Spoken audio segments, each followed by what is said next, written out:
It's for students on the spectrum who have sensory disorders or any disabilities. And it's such a rewarding program because we serve nonverbal and verbal students and the impact that you can see in just a week. Nonverbal students are participating? Yes, we find ways to make theater accessible for all. Extraordinary people in our community, I would say, are Positively Milwaukee I'm excited to have you join us. Pozcast. So anyone who knows me growing up knows that I was raised in the theater. My father was in community theater much of my young adult life. So I really have a special place for theater. But when I learned about what was happening at First Stage, I knew I had to bring them to the table here for the Positively Milwaukee Pozcast. And so joining me right now is J.T. Backus, who is the Academy Director of First Stage. And many people don't know about First Stage. So let's just go with the basics. Sure. Tell me, what does First Stage do? Yeah, First Stage is kind of broken down into three categories, right? We have our professional theater productions, our unparalleled theater academy training, and then our in-school education program. So it's kind of branched into those three things, and First Stage has been around since 1989, and we've been a theater for young audience theater and doing wonderful productions and working with the youth in Milwaukee. And you got sucked in Oh boy. in the 90s? Yes, that's right. Yeah. When I was It sounds so long ago, right? It does. I got sucked in kind of with the auditions going into productions. And then from the 90s, I started doing classes every single summer. That was like the one thing I would always look forward to. It was this moment of the first camp I remember I went to. I was very young, and it was me leaving my parents for kind of like that first time, right? And like being able to go to a full day camp, and First Stage took care of me and raised me into the wonderful human that I am today.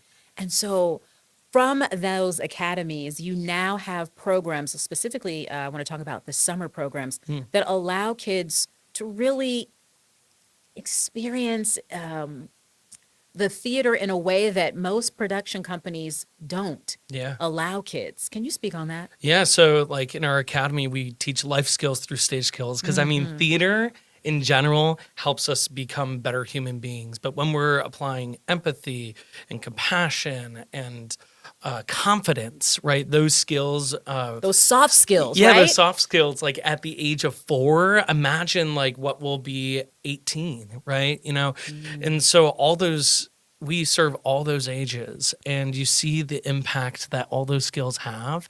I mean, I'm a great example for it. I became more confident. I was able to work and collaborate in a team easier and better. And because sometimes conflict happens, but how do you resolve it together, right? And you learned that on the stage? Yeah, I learned that in a classroom, learned that on stage. And like, you know, theater, it cannot be done by just one person. It takes a whole team, right? Right now in this studio, it's a whole team effort, right?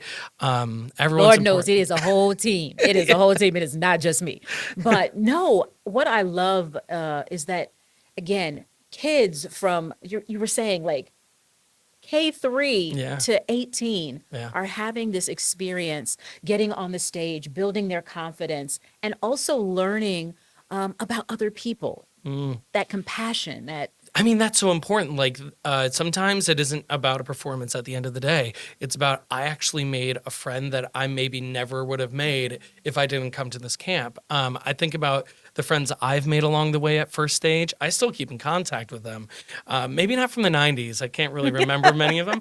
But like when I started really getting into the program, we would call each other and make sure we were signing up for the same camps and making sure that we were always there. And I know that's happening again this year and years in the past, just because you start to see the impact that they're having. So you guys have expanded from Milwaukee, from one location now to how many? 5.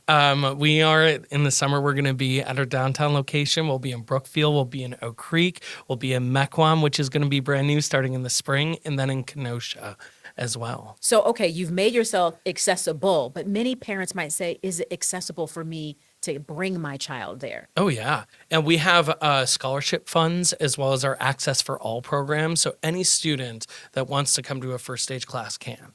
Our motto is always, if you want to be here, we're going to make it happen. We're going to find a way to get you here. So I love that. Because some people really need our programming, and we want to be able to offer that to them and for them. Now, one program that I especially was drawn to was Next Steps, because this allows children of all abilities to experience the stage. Can you share just how Next Steps was birthed? Yeah. So it was in 2011. Katie Cummings and Jen Adams began this incredible program with Mary Stone. And from there, we've been able to offer it every year. It's for students on the spectrum who have sensory disorders or any disabilities. And it's such a rewarding program because we serve nonverbal and verbal students and the impact that you can see in just a week. Nonverbal students are Yes. participating? Yes, we find ways to make theater accessible for all. And whether that be in the classroom or whether that be in a sensory friendly performance, right? We want to make sure that we're able to provide that service. And we were talking before the podcast started recording about one specific student who was in that Next Steps class. And you were mentioning again the impact.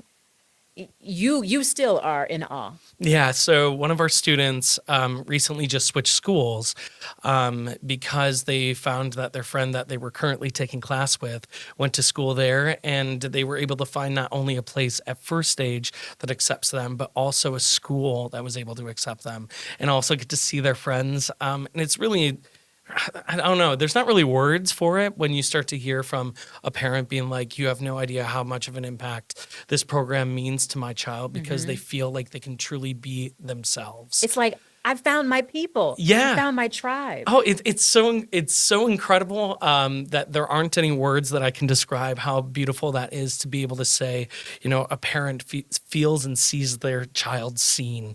Right. The child feels seen and accepted for who they are, and given the opportunity to process how they need to process, right?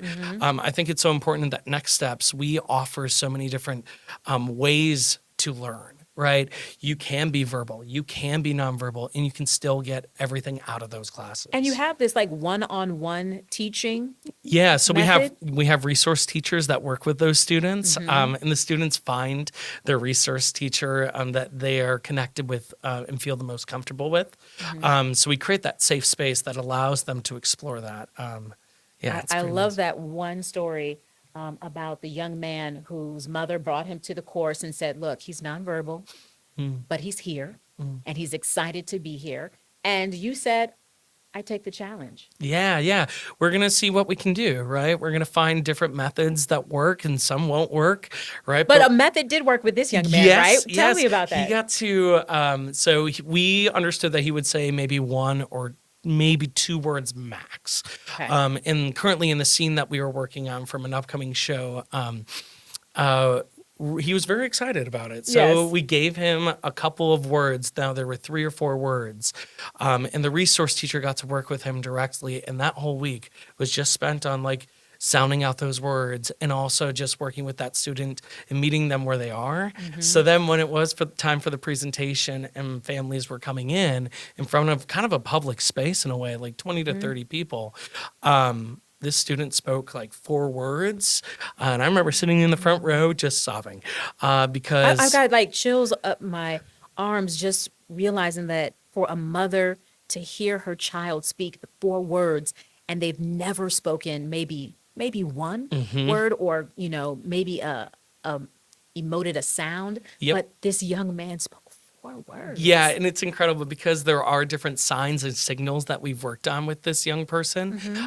But to have the confidence, again, those life skills, right? They're transferable with Next Steps and with our other classes. To have that young person so excited to say these lines and then able to say 4 words, I mean, that's a massive success.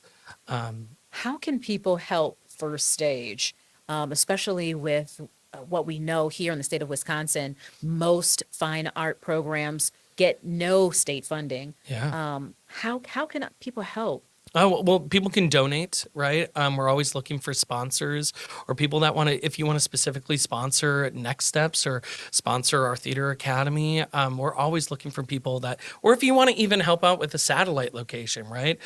Because we are in 5 different locations. If there's a person that's like, you know what, I'd love to sponsor and help these programs grow, we're always looking for donors and donations. I love it, JT. Thank you for stopping by the podcast to let us know about how First Stage stage is growing here in the city of Milwaukee and beyond. Thank you for having me. No problem.